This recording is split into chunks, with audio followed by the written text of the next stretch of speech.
Hello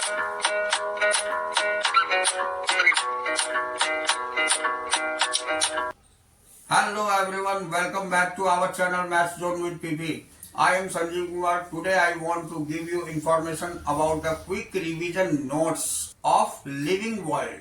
तो आज मैं आपको लिविंग वर्ल्ड की क्विक रिवीजन नोट प्रोवाइड करूंगा, जो कि आप आसानी से पूरी डिटेल इंफॉर्मेशन एकदम वेरी शॉर्ट व्यूज में आप ले पाएंगे। तो आइए स्टार्ट करते हैं अब।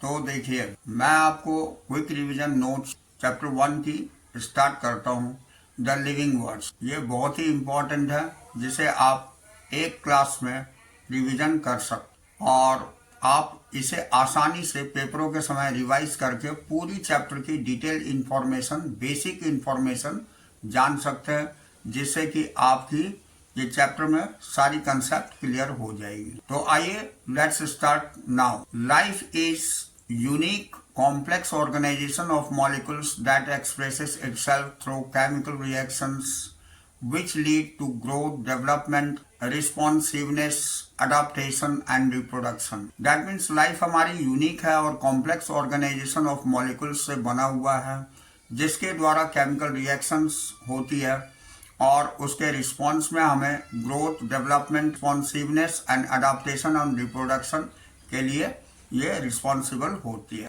The object exhibiting growth, development, reproduction, respiration, responsiveness and other characteristics of life are designed as living beings. तो ये ऑब्जेक्ट एग्जिबिटिंग ग्रोथ या डेवलपमेंट, रिप्रोडक्शन, रेस्पिरेशन, रिस्पॉन्सिवनेस और जितने अदर कैरेक्टरिस्टिक्स लाइफ के होते हैं वो डिजाइनेटेड होते हैं लिविंग बीइंग्स की। अब हम आपको unique feature of living organism दिखाते हैं। तो फर्स्ट है ग्रोथ। तो living organism grow in mass and numbers. Living organism grow करते हैं दोनों ही, मास में भी और नंबर में भी। A multicellular organism increases its mass by cell division.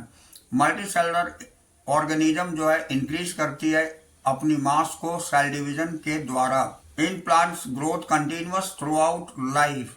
और प्लांट्स में ग्रोथ कंटिन्यूअस होती है थ्रू आउट लाइफ, पूरी लाइफ तक। In their meristematic areas but in animals growth occurs to a certain as.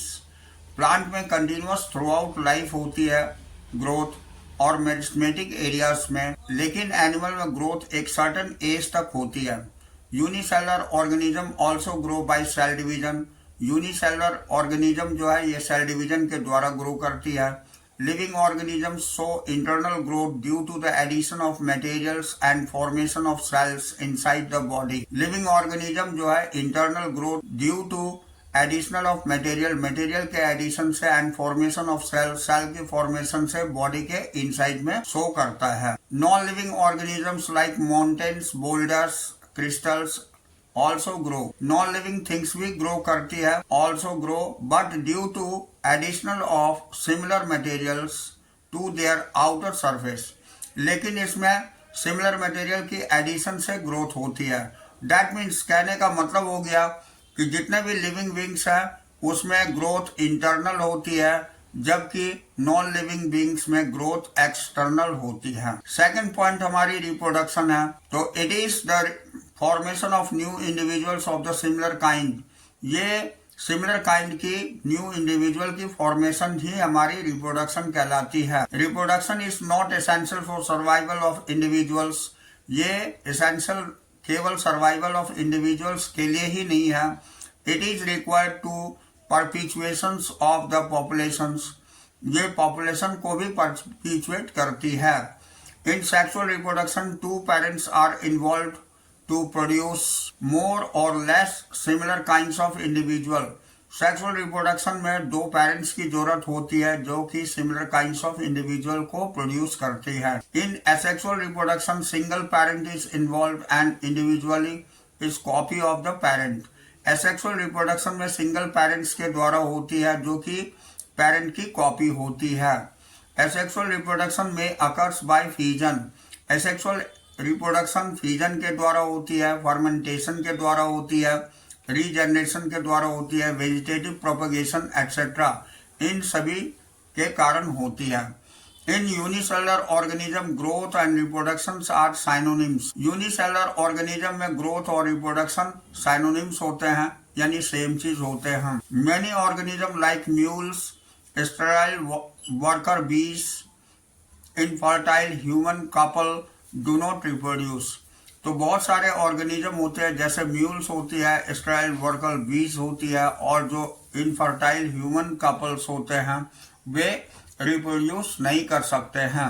Therefore, reproduction is not an inclusive characters of living organisms. However, no non-living objects has the power to reproduce or replicate. यानी ये non-living things में reproduction की capacity नहीं पाई जाती है. Third है हमारी metabolism. The sum of total of all types of chemical reactions occurring in an individual due to specific interactions among different types of molecules in the interior of the cell is called metabolism. तो metabolism जितने भी types की chemical reactions होती है जो individual के अंतर्गत होती है, या स्पेसिफिक इंटरेक्शन होती है जो डिफरेंट टाइप्स के मॉलिक्यूल्स के बीच में, ये इंटीरियर ऑफ द सेल जो सेल के अंतर्गत होती है, उसे हम मेटाबॉलिज्म कहते हैं. All activities of organism including growth, movement, development, reproduction etcetera are due to metabolism. जितनी भी एक्टिविटीज ऑर्गेनिज्म के अंतर्गत होती है, जैसे ग्रोथ हो गई, मूवमेंट हो गया, डेवलपमेंट हो गई एंड रिप्रोडक्शन हो गया, ये मेटाबॉलिज्म के कारण ही होती है. तो there are two types of metabolism. यहाँ दो तरह की मेटाबॉलिज्म होती है, पहला कैटाबॉलिज्म और दूसरा एनाबॉलिज्म. तो anabolism includes all the building up reactions to increase the mass of the organism. Anabolism के अंतर्गत हमारी मास किसी भी इंडिविजुअल या ऑर्गेनिज्म में डेवलपमेंट होती है, इसकी बिल्ड होती है, बिल्डअप. लाइक फोटोसिंथेसिस, जैसे फोटोसिंथेसिस होती है. In catabolism break down reactions, और कैटाबॉलिज्म में ब्रेक डाउन रिएक्शंस होती है are involve such as respiration, digestion etcetera. जैसे रेस्पिरेशन और डाइजेशन होती है. No non living object show metabolism. कोई भी non living cells metabolism show नहीं करती है. फोर्थ पॉइंट हमारी कॉन्शियसनेस है.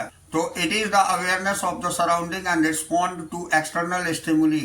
ये हमारी अवेयरनेस सराउंडिंग के लिए होती है जो कि रिस्पॉन्स करती है एक्सटर्नल स्टिमुली को. एक्सटर्नल स्टिमुली में भी फिजिकल, केमिकल और बायोलॉजिकल. एक्सटर्नल स्टिमुली हमारी फिजिकल भी हो सकती है, केमिकल भी हो सकती है, बायोलॉजिकल भी हो सकती है. Plants all respond to stimuli like light, water, gravitation, pollution etcetera. तो प्लांट भी रिस्पॉन्ड करती है स्टिमुली को, जैसे लाइट से रिलेटेड, वाटर और ग्रेविटेशन एंड पॉल्यूशन के लिए. तो all living organisms prokaryotic to eukaryotic respond to different kinds of stimuli. जितने भी तरह के ऑर्गेनिज्म होते हैं, प्रोकैरियोटिक या यूकैरियोटिक, ये रिस्पॉन्ड करते हैं डिफरेंट काइंड ऑफ स्टिमुली को. Human being is only organism who is aware to himself. Human being ही एक ऐसा ऑर्गेनिज्म होता है जो कि स्टिमुली के लिए खुद रिस्पॉन्सिबल होता है. Consciousness, therefore consciousness becomes the defining property of living organism. इसलिए ये डिफाइनिंग प्रॉपर्टी हो जाती है ऑर्गेनिज्म की.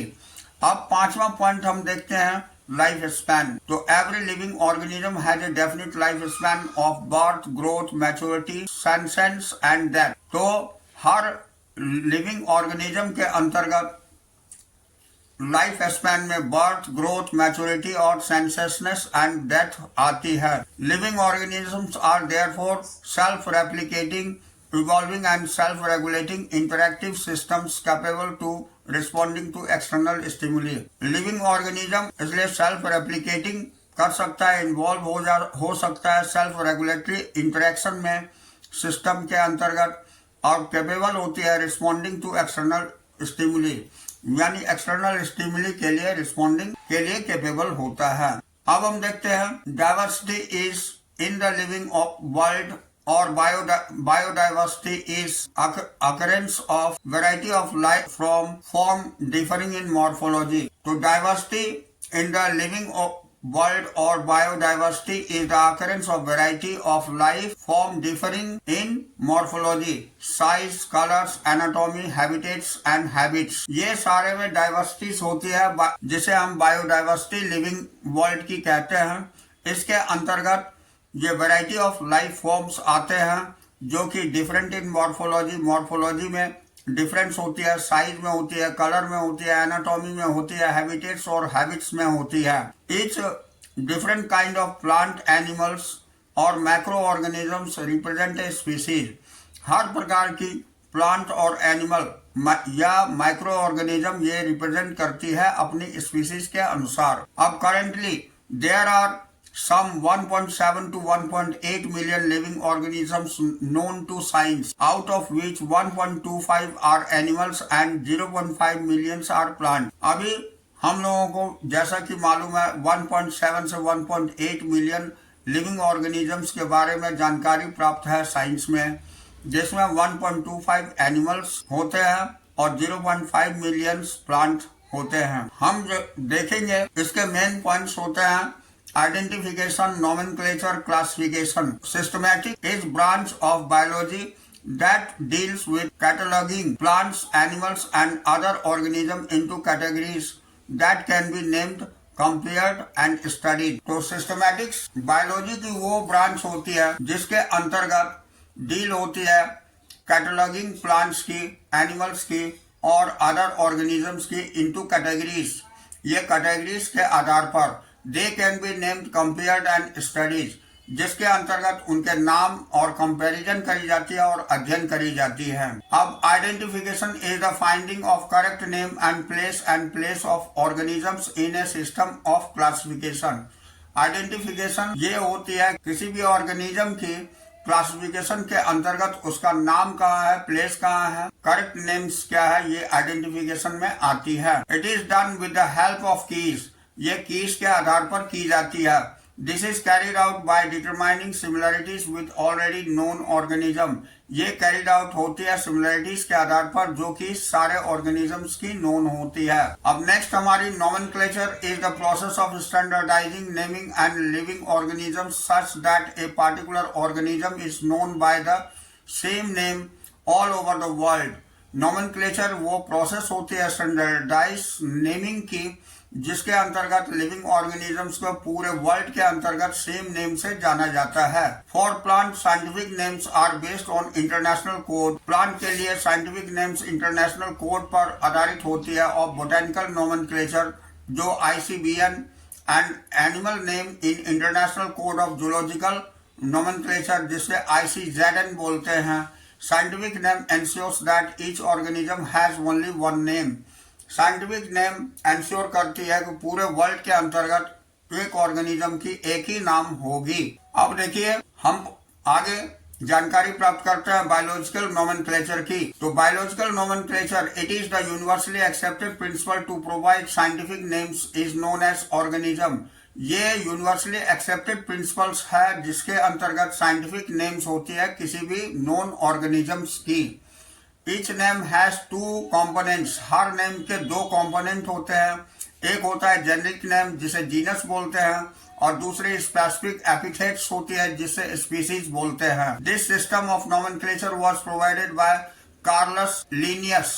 ये कार्लस लिनियस के द्वारा दिया हुआ ये सिस्टम है नोमेनक्लेचर की। ये हमें याद रखनी है, ये ऑब्जेक्टिव टाइप क्वेश्चंस में पूछा जाता है। अब मैंगो का जैसे मैंजीफेरा इंडिका, तो पहला हमारा जीनस का नेम है, दूसरा हमारा स्पीसीज का नाम है। ह्यूमन बीइंग का साइंटिफिक नेम होमो सैपियंस होता है जिसमें होमो, तो होमो हमारी जीनस का नाम होता है और सैपियंस हमारी स्पीसीज का नाम होता है। अब यूनिवर्सल रूल्स ऑफ नोमेनक्लेचर हम देखते हैं। तो first point, biological names are generally in Latin, लैटिना एंड रिटन इन इटैलिक्स। ये बायोलॉजिकल नेम जो है लैटिन और इटैलिक्स, लैटिन में होती है जो कि इटैलिक्स में लिखा जाता है।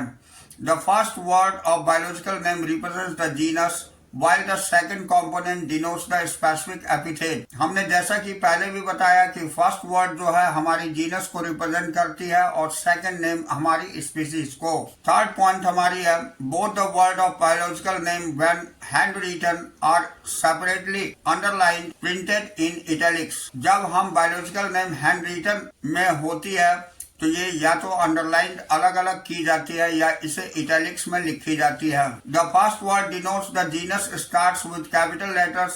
फर्स्ट वर्ड हमारी जीनस की होती है जो कैपिटल लेटर से स्टार्ट होती है, while the specific epithet starts with small letters. जबकि स्पीसीज का नाम जो होता है वो स्मॉल लेटर से शुरुआत होती है। अब हम देखते हैं क्लासिफिकेशन। तो classification is the process by which anything is grouped into convenient categories based on the some spatially observable characteristics.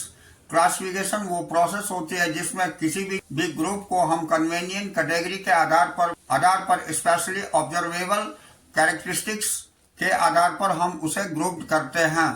Classification makes the study of organism convenient. Classification से किसी भी ऑर्गेनिज्म की स्टडी कन्वेनियंट हो जाती है। Taxonomy the process of classification on the basis of external और internal structure. और taxonomy के अंतर्गत एक्सटर्नल और इंटरनल स्ट्रक्चर दोनों की स्टडी होती है। And internal structure of cell की internal structure, development process and ecological information is known as taxonomy, जिसके अंतर्गत इंटरनल स्ट्रक्चर ऑफ सेल और डेवलपमेंट प्रोसेस और इकोलॉजिकल इंफॉर्मेशन सारी आ जाती है टैक्सोनॉमी के अंतर्गत। अब हम टैक्सोनॉमिक कैटेगरी देखते हैं। A taxonomic category is a rank of level of hierarchical classification of organism. There are 7 obligate categories and some intermediate categories. Since the category is a part of overall taxonomic arrangement, it is called taxonomic category and all categories together constitute the taxonomic hierarchy. तो देखिए taxonomic category जो rank होती है, जो हिरार्कियल classification of organism कहलाती है, इसमें 7 obligate category होती है, सम इंटरमीडिएट कैटेगरी होती है। Since the category all part over the taxonomic arrangement, ये सारे टैक्सोनॉमिक अरेंजमेंट के अंतर्गत होती है, जिसे हम टैक्सोनॉमिक हिरार्की बोलते हैं और ये इसके अंतर्गत कंस्टिट्यूट होती है। तो आइए अब हम टैक्सोनॉमिक हिरार्की देखते हैं। तो टैक्सोनॉमिक हिरार्की में मैं यहाँ से लेके चलता हूँ। सबसे छोटी जो ग्रुप होती है उसे हम स्पीसीज बोलते हैं। इससे बड़ा ग्रुप जीनस कहलाता है। उससे बड़ा ग्रुप फैमिली होती है। फैमिली से बड़ा ग्रुप ऑर्डर होता है। ऑर्डर के ऊपर क्लास होती है। अब क्लास से ऊपर डिवीजन और फाइलम, यहाँ दोनों होते हैं। तो डिवीजन एंड फाइलम एक प्लांट के लिए होता है और एक एनिमल्स के लिए होता है। और लास्टली हमारा किंगडम होता है जो सबसे बड़ा ग्रुप होता है। तो इस तरह की अरेंजमेंट को ही हम टैक्सोनॉमिक हिरार्की बोलते हैं। अब आइए हम स्पीसीज के बारे में जानते हैं। Species are naturally populated of individuals or a group of populations which resembles one another in all essential morphological and reproductive characters so that they are able to interbreed freely and produce fertile offspring. For mango tree, indica is a species of genus Mangifera indica. कहने का मतलब हो गया कि species एक natural populations किसी individuals की होती है या ग्रुप ऑफ पॉपुलेशन होती है जिसके अंतर्गत एसेंशियल मॉर्फोलॉजिकल और रिप्रोडक्टिव कैरेक्टर्स को शो की जाती है, जो एबल होते हैं इंटरब्रीड फ्रीली करने के लिए और प्रोड्यूस फर्टाइल ऑफस्प्रिंग को करने के लिए। जैसे मैंगो ट्री को हम मैंजिफेरा इंडिका बोलते हैं। इसमें इंडिका जो है ये हमारी स्पीसीज है। अब आइए नेक्स्ट टॉपिक जीनस है। तो genus it is a group of related species which resembles one another in a certain को रिलेटेड कैरेक्टर्स। जीनस के अंतर्गत वो सारे स्पीसीज आ जाते हैं जो एक दूसरे से संबंधित होते हैं। All species of genus presumed to have evolved from a common ancestors. जितने भी स्पीसीज होते हैं जो इसके अंतर्गत जीनस में आते हैं वो सारे प्रीज्यूम्ड होते हैं कॉमन एंसेस्टर से। जैसे lion, tiger, leopard are closely related species. जैसे ये तीनों क्लोजली रिलेटेड स्पीसीज होते हैं and placed in the same genus panther, और इसको सेम जीनस पैंथर में रखा जाता है। अब नेक्स्ट है हमारी फैमिली। तो it is taxonomic category which contains one और मोर रिलेटेड जेनरा। ये टैक्सोनॉमिक कैटेगरी की वो ग्रुप है जिसके अंतर्गत रिलेटेड जेनरा आ जाते हैं। All genera of the family have the some common features of correlated characters. जितने भी जेनरा होते हैं फैमिली के अंतर्गत जो आते हैं उनकी कॉमन फीचर्स हो जाती है और ये एक दूसरे से को रिलेटेड होते हैं कैरेक्टर्स में। Family Solanaceae contents number of genera like Solanum, Withania and Datura. तो ये 3 तरह की चीजें हैं जो कि हमारे एक ही फैमिली में आ जाते हैं। इसकी जीनस अलग अलग हैं लेकिन ये सारे एक ही फैमिली के अंतर्गत आते हैं। अब इससे बड़ा ग्रुप ऑर्डर होता है तो दिस कैटेगरी इंक्लूड्स वन और मोर रिलेटेड फैमिलीज। इसमें एक या एक से अधिक रिलेटेड फैमिलीज आ जाते हैं इस कैटेगरी के अंतर्गत। Families Felidae and Canidae are involve same order carnivore. ये फैमिली फेलेडिया और कैनिडिया जो है एक ही ऑर्डर कार्निवोर के अंतर्गत आ जाती है। उसके बाद उससे बड़ा ग्रुप क्लास कहलाता है। क्लास के अंतर्गत एक class is made up of one और मोर रिलेटेड ऑर्डर्स, जिसमें एक या एक से अधिक रिलेटेड ऑर्डर्स आ जाते हैं इस कैटेगरी के अंतर्गत। The class Dicotyledonae of flowering plants contains all dicot. जैसे जो क्लास डाइकोटिलेडनी है इसके अंतर्गत ये फ्लावरिंग प्लांट की होती है जिसमें जितने भी डाइकोट्स हैं सारे आ जाते हैं। Are grouped into several orders. ये सेवरल ऑर्डर्स में होते हैं जैसे रोल्स, पॉलीमोनियल्स, अनरीनल्स एक्सेट्रा। ये सारे एक ही क्लास के अंतर्गत आते हैं। अब उससे बड़ा ग्रुप डिवीजन और फाइलम होता है। The term phylum is used for animal. जैसा कि मैं पहले भी बताया आपको कि ये फाइलम जो है एनिमल्स के लिए होती है, while division is used for plant, और डिवीजन प्लांट के लिए यूज होती है। ये दोनों सेम ग्रुप कहलाती है लेकिन प्लांट के लिए डिवीजन कहलाती है और एनिमल के लिए फाइलम कहलाती है। ये आपको क्लास से ये बड़ा ग्रुप कहलाता है। They are form of one और मोर क्लास, जिसमें एक या एक से अधिक क्लास आ जाते हैं। The phylum coordinate of animals contain not only the mammals but also aves, reptiles, amphibians, etc. ये फाइलम कोऑर्डिनेट के अंतर्गत एनिमल की जो है केवल एविस, रेप्टाइल्स और एम्फीबियन ये सारे मैमल्स के साथ में आ जाते हैं। अब हम आते हैं किंगडम में। तो it is the highest taxonomical category. ये सबसे बड़ा ग्रुप होता है, ये सबसे बड़ा कैटेगरी होता है kingdom. All plants are include in the kingdom Plantae. सारे जितने भी प्लांट्स हैं सारे एक ही किंगडम प्लेंटी के अंतर्गत आ जाते हैं। While all animals belong to the kingdom Animalia, जबकि सारे एनिमल्स हमारे एनिमेलिया किंगडम में आ जाते हैं। अब टैक्सोनॉमिक एक्ट्स देखते हैं। तो techniques, procedure and store information that are useful in identification and classification organisms are called taxonomic एक्ट। टेक्निक्स, प्रोसीड्यूर और स्टोर्ड इंफॉर्मेशन जो यूजफुल होती है आइडेंटिफाई करने के लिए और क्लासिफाई करने के लिए किसी भी ऑर्गेनिज्म को, इसे हम टैक्सोनॉमिक एक्ट्स बोलते हैं। अब हर्बेरियम के बारे में जानकारी लेते हैं। तो herbarium is a place where dried and pressed plant specimen mounted on sheets are kept systematically according to widely accepted system of classification. Herbarium ये एक ऐसा प्लेस होता है जहाँ की जो प्लांट है, प्लांट की ड्राइड और प्रेस्ड प्लांट स्पीसीज को माउंटेड करते हैं हम सीड्स में, और इसको systematically according to widely accepted system of classification के लिए हम इसका यूज करते हैं। The herbarium sheets are carry the लेवल providing information about date and place of collections. Herbarium sheets के अंतर्गत date and place of collections भी मेंशन करी जाती है। English, local and botanical names, local names और बोटेनिकल नेम्स भी include करी जाती है। Family and collectors name, family भी उसकी इंक्लूड करी जाती है और कलेक्टर के नेम भी मेंशन्ड होते हैं। अब हम नेक्स्ट आ जाते हैं बोटेनिकल गार्डन। तो they are a specialized garden having collections of living plants for reference. Botanical garden ऐसे स्पेशलाइज्ड गार्डन को कहते हैं जहां कलेक्शन लिविंग प्लांट्स की उसके रेफरेंस के लिए की जाती है।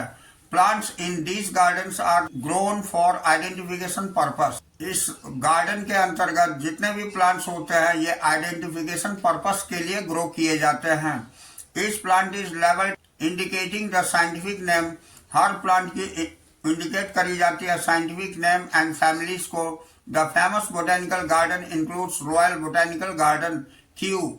जो फेमस बोटेनिकल गार्डन है ये सबसे बड़ी क्यू लंदन में है, इंडियन बोटेनिकल गार्डन कोलकाता में है and national botanical garden Lucknow में है। अब हम आते हैं म्यूजियम के बारे में जानकारी लेते हैं।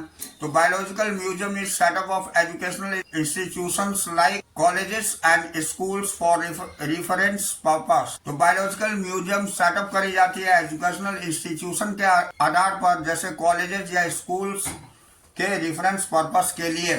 Specimens are preserved in the container or jars in preservative solutions as a dry specimen. Specimen जो है ये या तो आपको प्रिजर्व के रूप में कंटेनर या जार में किए जाते हैं प्रिजर्वेटिव सॉल्यूशंस के साथ में, या ड्राई स्पेसिमेन भी होते हैं। Insects are preserved in insect boxes after collection, killing and pinning. ये इंसेक्ट्स जो है प्रिजर्व किए जाते हैं मार करके उसे, और ये कलेक्ट करी जाती है बॉक्स में और उसे पीन अप करके। अब जूलॉजिकल पार्क के बारे में हम जानेंगे। तो these are the places where the wild animals are kept in protected environment under human care and which enable to us to learn about the food habits and behaviors। Zoological park में wild animals को रखा जाता है और उसे environment के अंतर्गत protect किया जाता है।